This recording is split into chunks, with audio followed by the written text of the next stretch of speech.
కేటీఆర్ సిరిసిల్లలో చేసిన వ్యాఖ్యలపై పరువు నష్టం దావా వేస్తారని తెలంగాణ కాంగ్రెస్ వ్యవహారాల మాజీ ఇన్ఛార్జ్ మాణిక్యం ఠాగూర్ ట్వీట్ చేశారు.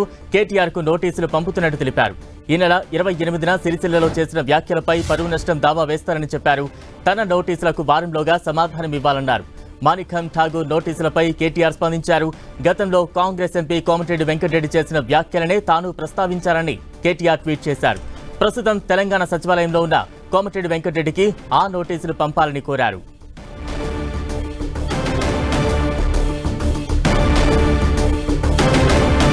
తాజా అప్డేట్స్ అందించేందుకు మా ప్రతినిధి ప్రతాప్ సిద్ధంగా ఉన్నారు. ప్రతాప్, బలరాం, కాంగ్రెస్ బీఆర్ఎస్ మధ్య సవాళ్లు ప్రతి సవాళ్ళ పర్వం అయితే కొనసాగుతుందని చెప్పుకోవచ్చు. మాజీ ఇన్ఛార్జ్ కాంగ్రెస్ పార్టీకి మాజీ రాష్ట్ర వ్యవహారాల ఇన్ఛార్జ్ మాణిక్యం ఠాగూర్, అదేవిధంగా మాజీ మంత్రి కేటీఆర్ మధ్య ట్విట్టర్ వార్ అయితే కొనసాగుతుందని చెప్పుకోవచ్చు. ముఖ్యంగా దీనికి సంబంధించి గతంలో ఇన్ఛార్జిగా పనిచేసిన ఠాగూర్కు అంటే దాదాపు 40-50 కోట్ల రూపాయలు ఇచ్చి పీసీసీ పోస్ట్ను గతంలో రేవంత్ రెడ్డి తీసుకున్నారని చెప్పేసి ప్రజెంట్ మంత్రిగా ఉన్న కోమటిరెడ్డి వెంకటరెడ్డి గతంలో కామెంట్ చేశారు. అయితే ఆ కామెంట్స్ సంబంధించి దాదాపు 2 years నుంచి ఒక పొలిటికల్ రగడైతే కొనసాగుతుందని చెప్పుకోవచ్చు. అదే కామెంట్స్ ను పట్టుకొని బీఆర్ఎస్ నేతలు పదే ఇవే కామెంట్స్ చేస్తున్న పరిస్థితి ఉంది. తాజాగా ఈ నెల 28న సిరిసిల్లలో మాట్లాడుతూ మాజీ మంత్రి కేటీఆర్ మాట్లాడుతూ కూడా ఇదే అంశాన్ని ప్రస్తావించడం జరిగింది.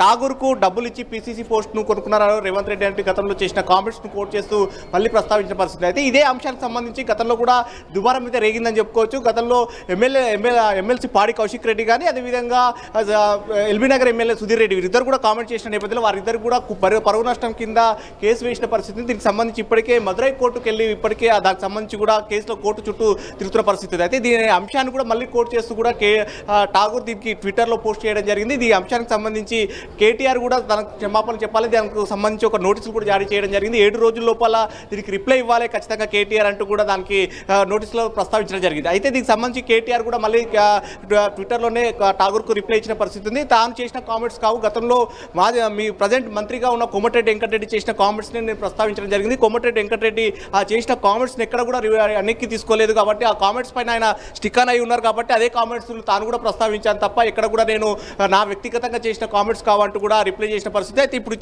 ఠాగూర్ ఇచ్చిన ఏవైతే నోటీసులు ఉన్నాయో ఆ నోటీసులు కూడా నేరుగా తెలంగాణలో ఉన్న మంత్రి కోమటిరెడ్డి వెంకటరెడ్డికి పంపించాలి తప్ప తనకు పంపిస్తే దానివల్ల పెద్ద ఉపయోగం లేదంటూ కూడా కేటీఆర్ చెప్పండి. బలరాం, అంటే కేటీఆర్ చేసిన రీట్వీట్ పై కోమటిరెడ్డి వెంకటరెడ్డి ఏమైనా రియాక్ట్ అయ్యారా? ఎందుకంటే ఆయన టాపిక్ ఇందులో ప్రస్తావించారు కదా. గతంలో ఈ అంశానికి సంబంధించి ఎల్బీనగర్ ఎమ్మెల్యేగా సుధీర్ రెడ్డి కానీ అదేవిధంగా పాడి కౌశిక్ రెడ్డి కూడా ఇదే అంశానికి సంబంధించి కామెంట్ చేసినప్పుడు కూడా ఈ అంశం దాదాపు ఒక 2 years నుంచి ఒక రగడైతే కొనసాగుతుందని చెప్పుకోవచ్చు. కోమటిరెడ్డి వెంకటరెడ్డి చేసిన గతంలో అంటే పీసీసీ చీఫ్గా రేవంత్ రెడ్డికి నియామకం సందర్భంగా శంషాబాద్ ఎయిర్పోర్ట్లో కోమటిరెడ్డి వెంకటరెడ్డి కామెంట్స్ చేయడం జరిగింది. దాదాపు 40 కోట్ల రూపాయలు చేతులు మారాయి, డబ్బులు తీసుకొని పీసీసీ పోస్ట్ ఇచ్చారంటూ కూడా అప్పుడు చేసిన కామెంట్స్ అయితే పెద్ద దుమారం రేగాయని చెప్పుకోవచ్చు. ఆ కామెంట్స్ సంబంధించి కూడా ఇక్కడ కోమటిరెడ్డి వెంకటరెడ్డి ఇటీవల దీనికి మళ్ళీ పదే బీఆర్ఎస్ నేతలు చేసిన కామెంట్స్ ఆయన వద్ద ప్రస్తావించినప్పటికీ ముగిసిన అధ్యాయం అంటూ కూడా కొట్టిపారేసే ప్రయత్నం చేశారు. ఇక్కడ దీన్ని మళ్ళీ ప్రధానంగా అంటే అప్పట్లో చేసిన కామెంట్స్ పార్టీ ఇంటర్నల్ వ్యవహారాలకు సంబంధించి మళ్ళీ కామెంట్ చేయాల్సిన అవసరం లేదు అంటూ కూడా చెప్పారు. కాబట్టి మళ్ళీ దీనికి సంబంధించి ఈ రోజు ప్రజెంట్ కాసేపు క్రితం జరిగిన ట్విట్టర్కి సంబంధించి కోమటిరెడ్డి వెంకటరెడ్డి అయితే ఇంకా ఎలాంటి రియాక్షన్ అయితే ఇవ్వలేదు. దీనికి సంబంధించి కోమటిరెడ్డి వెంకటరెడ్డి నుంచి ఎలాంటి రియాక్షన్ వస్తుంది అనేది కూడా చూడాల్సి ఉంటుంది. అయితే ఈ గతంలో జరిగిన అంశానికి సంబంధించి ఇది ముగిసిన అధ్యాయం అంటూ కూడా కొట్టిపారేసే ప్రయత్నం చేశారు. కానీ బీఆర్ఎస్ నేతలు మాత్రం ఈ అంశానికి పదే ప్రస్తావిస్తూ వస్తున్నారు. పాడి కౌశిక్ రెడ్డి కానీ సుధీర్ రెడ్డి కూడా ఇదే అంశానికి కామెంట్ చేసిన నేపథ్యంలో మదురై కోర్టులో పరువు నష్టం కేసు వేశారు. పరువు నష్టం కేసుకు సంబంధించి కూడా ఇప్పటికీ ఇద్దరు కూడా ఎమ్మెల్యేలు అంతా కూడా మొన్న ఇటీవల కాలంలో మదురై కోర్టు కూడా వెళ్ళారు. దానికి సంబంధించి ఫోటోలు కూడా మళ్ళీ ట్విట్టర్ వేదిక కూడా పోస్ట్ చేసిన పరిస్థితి ఉంది. కామెంట్స్ చేసిన వారి పరిస్థితి ఇలా ఉంటుందంటూ కూడా ట్విట్టర్లో పోస్ట్ చేశారు. తాజాగా మళ్ళీ అంటే 3 రోజుల క్రితం మళ్ళీ సిరిసిల్లలో కేటీఆర్ కూడా కామెంట్ చేశారు కాబట్టి ఆ కామెంట్స్ కూడా కోట్ చేస్తూ సుధీర్ రెడ్డి కానీ అదేవిధంగా పాడి కౌశిక్ రెడ్డి చేసిన వారిద్దరు కోర్టుకు వచ్చిన అంశాన్ని కోట్ చేస్తూ కూడా మళ్ళీ కేటీఆర్ కూడా రావాల్సి ఉంటుంది, ఆయన పైన కూడా పరువు నష్టం కేసు వేస్తానంటూ కూడా ట్విట్టర్లో పేర్కొనడం జరిగింది. అయితే దీనికి సంబంధించి కేటీఆర్ మాత్రం మళ్ళీ రిప్లై ఇవ్వడం జరిగింది. తాను వ్యక్తిగతంగా చేసింది కాదు, తనకు ఉద్దేశం కూడా లేదంటూ కూడా చెప్పిన పరిస్థితి. కేవలం మీ పార్టీకి సంబంధించిన వ్యక్తే ప్రజెంట్ మంత్రిగా ఉన్న కోమటిరెడ్డి వెంకటరెడ్డి చేసిన కామెంట్స్ని తాను కోట్ చేశాను తప్ప ఇక్కడ తనకు సంబంధం లేదు. ఒకవేళ నోటీసులు ఇవ్వాలనుకుంటే వారం రోజుల లోపల రిప్లై ఇవ్వకపోతే నోటీసులు ఇస్తానని చెప్పారు కాబట్టి ఒకవేళ నోటీసులు ఇవ్వాలనుకుంటే సెక్రటరియట్లో ఉన్న మంత్రి కోమటిరెడ్డికి వెంకటరెడ్డికి పంపించాలి తప్ప తనకు కాదంటూ కూడా రిప్లై ఇచ్చారు. కాబట్టి దీనికి సంబంధించి కేటీఆర్ రిప్లై ట్విట్టర్లో పెట్టిన తర్వాత ఇప్పటివరకు కూడా మాణిక్యం ఠాగూర్ నుంచి కానీ కోమటిరెడ్డి వెంకటరెడ్డి నుంచి కూడా ఇప్పటివరకు ఇంకా దీనికి సంబంధించి రిప్లై రాలేదు. వారిద్దరు ఏ విధంగా రిప్లై ఇస్తారనేది చూడాల్సి ఉంటుంది. బలరాం ప్రతాప్, అంటే కాంగ్రెస్ బీఆర్ఎస్ మధ్య మాటల దాడి అయితే రోజు రోజుకు పెరుగుతోంది. ఇది రాజకీయంగా ఎటువంటి వేడిని రాజేసే అవకాశం ఉంది? మరోవైపు ఈ విమర్శలను కాంగ్రెస్ ఎంత సీరియస్ గా తీసుకుంటుంది? ఎటువంటి యాక్షన్ తీసుకునే ప్లాన్ లో ఉంది? డెఫినెట్గా ఇదైతే ఒక రాజకీయ దుమ్మారం అయితే రేగుతుందని చెప్పుకోవచ్చు. ఎందుకంటే త్వరలో లోక్సభ ఎన్నికలు వస్తున్నాయి కాబట్టి ఇప్పటికే సవాళ్ల పర్వం కొనసాగుతుంది. కాంగ్రెస్ పార్టీ ఇచ్చిన 6 గ్యారంటీస్ సంబంధించి కూడా ప్రతినిత్యం కేటీఆర్ కానీ హరీష్ రావు కూడా కామెంట్స్ చేస్తున్న పరిస్థితి ఉంది. బీఆర్ఎస్ ముఖ్యమైన నేతలంతా కూడా కామెంట్ చేస్తున్నారు. దీనికి సంబంధించి కూడా ఇక్కడ నుంచి అధికార పక్షం నుంచి కూడా మంత్రులతో పాటు ముఖ్యంగా నిన్న సీఎం రేవంత్ రెడ్డి కూడా గాంధీ భవన్ వేదిక కూడా గట్టి కౌంటర్ ఇచ్చే ప్రయత్నం చేశారు. ఒకవైపు ఇట్లా సవాళ్ళు ప్రతి సవాళ్ళు జరుగుతున్న నేపథ్యంలో ఈ అంశాలు పాత అంశాలు అన్నిటి కూడా తిరగదోడే ప్రయత్నం చేస్తున్నారు. ముఖ్యంగా ఒకరిపై ఒకరు ఏ విధమైన కామెంట్స్ ఉన్నాయి వాటిని అన్నిటికీ కూడా తిరగదోడుతూ కూడా పాత జ్ఞాపకాలు అన్నిటి కూడా అన్ని ప్రస్తావిస్తూ ఒక రాజకీయ సవాళ్ళను అయితే సృష్టిస్తున్న పరిస్థితి. ఈ పొలిటికల్ గేమ్ అనేది ఒకరిపై ఒకరు పైచేయి సాధించే ప్రయత్నం చేస్తున్నారు. కానీ చూడాలి ఇది ఎటువైపు దారి తీస్తుంది అనేది. ఇప్పటివరకు అయితే మాణిక్యం ఠాగూర్ తన పైన కామెంట్ చేసిన సంబంధించి కూడా పాడి కౌశిక్ రెడ్డి కానీ సుధీర్ రెడ్డి కూడా గతంలో సుధీర్ రెడ్డి కూడా పాడి కౌశిక్ రెడ్డి ఇద్దరు కూడా సేమ్ కోమటిరెడ్డి వెంకటరెడ్డి చేసిన కామెంట్స్ని ప్రస్తావించడం జరిగింది. ఆ అంశాలను సంబంధించి కూడా వారు పరువు నష్టం కేసు మదురై కోర్టులో వేసిన నేపథ్యంలో ఇప్పుడు ప్రజెంట్ వాళ్ళు ఆ అంశానికి సంబంధించి మదురై కూడా వెళ్తున్న పరిస్థితి. ఆ ఫోటో కూడా వాళ్ళు మదురై కోర్టులో సుధీర్ రెడ్డి పాడి కౌశిక్ రెడ్డి ఇద్దరున్న ఫోటోను ట్విట్టర్లో పోస్ట్ చేసిన పరిస్థితి. అలాంటి పరిస్థితి మళ్ళీ కేటీఆర్ కూడా వస్తుందని కూడా చెప్పారు. కానీ కేటీఆర్ మాత్రం తానుకు నా ఉద్దేశం లేదు, కోమటిరెడ్డి వెంకటరెడ్డి చేసిన కామెంట్స్ కోమటిరెడ్డి వెంకటరెడ్డి ఇప్పటివరకు కూడా ఆ కామెంట్స్ వెనక్కి తీసుకోలేదు, ఆయన స్టికాన్ అయి ఉన్నాడు, తాను ఒకవేళ వెనక్కి తీసుకున్నట్లయితే కనుక మేము కూడా చేయాల్సిన అవసరం లేదంటూ కూడా పోస్ట్ చేశారు. కాబట్టి దీనికి సంబంధించి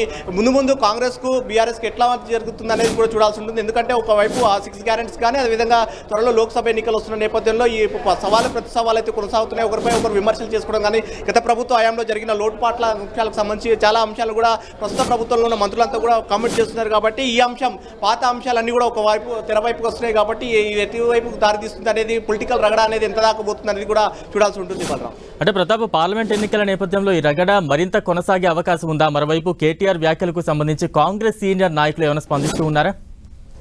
ప్రస్తుతం అయితే ఇప్పుడు గతంలో జరిగిన సంబంధించి కూడా దీనికి కాంగ్రెస్ నుంచి కూడా పెద్ద ఎత్తున కౌంటర్లు చేస్తున్నారు. ముఖ్యంగా బీఆర్ఎస్ కానీ హరీష్ రావు కానీ కేటీఆర్ చేసిన కామెంట్స్ కన్నిటి కానీ కవిత చేసిన కామెంట్స్ కన్నిటి కానీ కూడా కౌంటర్లు చేస్తున్నారు. ఒకవైపు ప్రభుత్వంపై చేసిన విమర్శలు కానీ పార్టీపై చేసిన విమర్శలకు సంబంధించి కూడా అందరూ కూడా కౌంటర్ చేస్తున్నారు. కానీ ప్రధానంగా ఈ అంశానికి సంబంధించి ముఖ్యంగా అసెంబ్లీలో కూడా ఈ అంశం చర్చకు వచ్చిన పరిస్థితి ఉంది. హరీష్ రావు కూడా ఇదే అంశాన్ని కూడా కోట్ చేశారు. కోమటిరెడ్డి వెంకటరెడ్డి చేసిన కామెంట్స్ను సంబంధించి కూడా గతంలో 40 కోట్లకు తీసుకొని పీసీసీ పోస్టులు కొన్నారంటూ కూడా చేసిన కామెంట్స్ అసెంబ్లీ వేదిక కూడా హరీష్ రావు కూడా ప్రస్తావించిన పరిస్థితి. హరీష్ రావు ప్రస్తావించినప్పుడు కూడా కోమటిరెడ్డి వెంకటరెడ్డి సభలోనే దీనికి రిప్లై ఇచ్చిన పరిస్థితి ఉంది. అప్పుడు పార్టీ ఇంటర్నల్గా చేసే వ్యవహారాలను ఇట్లా సభలో మాట్లాడాల్సిన అవసరం లేదు, అది గతం మర్చిపోవాల్సిన అవసరమే అంటూ కూడా కొట్టిపారేశారు. ఈ ఇంటర్నల్ వ్యవహారాలను మళ్ళీ పెద్దగా స్పందించాల్సిన అవసరం లేదంటూ కూడా అప్పుడు రిప్లై ఇచ్చారు. కాబట్టి మళ్ళీ ఇప్పుడు తాజాగా ఈ అంశం మాణిక్యం ఠాగూర్ మళ్ళీ వెలికి తీస్తున్నారు. కాబట్టి ఈ అంశం ఎటువైపు దారి తీస్తుంది అనేది చూడాల్సి ఉంటుంది. ఎందుకంటే 3 రోజుల క్రితం కేటీఆర్ చేసిన కామెంట్స్ను కూడా మళ్ళీ ప్రస్తావిస్తూ కూడా ట్విట్టర్ వేదిక కూడా నోటీసులు ఇచ్చినామంటూ కూడా ఇప్పుడే ఇవ్వడం జరిగింది. దీనికి సంబంధించి కేటీఆర్ కూడా స్ట్రాంగ్గా కౌంటర్ ఇచ్చిన పరిస్థితి ఉంది. కాబట్టి దీనికి సంబంధించి ఒకవైపు ప్రభుత్వం నుంచి ఇప్పటికే అంటే ఈ అంశానికి సెంటర్ ఆఫ్ కేంద్రంగా నిలిచిన కోమటిరెడ్డి వెంకటరెడ్డి మాత్రం ఇంకా ఇప్పటివరకు రిప్లై ఇవ్వట్లేదు. అంటే దీనికి సంబంధించి ఎక్కడ స్పందించడం లేదు. ఈ అంశానికి సంబంధించి కూడా కోమటిరెడ్డి వెంకటరెడ్డి ఎలాంటి రియాక్షన్ ఇస్తారు అనేది కూడా చూడాల్సి ఉంటుంది. గతంలో మాత్రం ఆయన చాలా టేక్ ఇట్ ఈజీగా మాట్లాడిన పరిస్థితి ఉంది. కాబట్టి ఇప్పుడున్న పరిస్థితుల సిచ్యువేషన్లో సీఎంకు సంబంధించిన క్యారెక్టర్కి సంబంధించిన అంశాన్ని కూడా ప్రస్తావిస్తున్నారు. కాబట్టి ఈ అంశాన్ని ఏ విధంగా ట్యాకిల్ చేస్తారు అనేది చూడాల్సి ఉంటుంది. కోమటిరెడ్డి వెంకటరెడ్డితో పాటు మాణిక్యం ఠాగూర్ కానీ అదేవిధంగా కేటీఆర్కి సంబంధించి పొలిటికల్ రగడ అనేది ఎటువైపు దారితీస్తుంది అనేది కూడా ముందు చూడాల్సి ఉంటుంది. Balaram, right, thank you Pratap. అయితే గతంలో కేటీఆర్ ఏం వ్యాఖ్యలు చేశారు ఇప్పుడు చూద్దాం. ముఖ్యమంత్రి కాదు, ఢిల్లీ ద్వారా మేనేజ్మెంట్ కోటాలో ఢిల్లీని మేనేజ్ చేసుకొని మాణిక్యం ఠాగూర్ కు 50 కోట్లు ఇచ్చి వీని చెవుల ఊది వాని చెవుల ఊది నలుగురు పోగేసుకొని ఢిల్లీకి వెళ్ళి ఆడికెళ్ళి మేనేజ్మెంట్ తెచ్చుకున్న పదవి తప్ప ప్రజలందరూ కలిసి కూడబలుకొని నిన్నేం ఎన్నుకోలేదు. ముమ్మాటికి ఎన్నటికీ నువ్వు కేసీఆర్ గారి కాలు గోరుకు కూడా సరిపోవు రేవంత్ రెడ్డి అని నేను విజ్ఞప్తి చేస్తా ఉన్నా.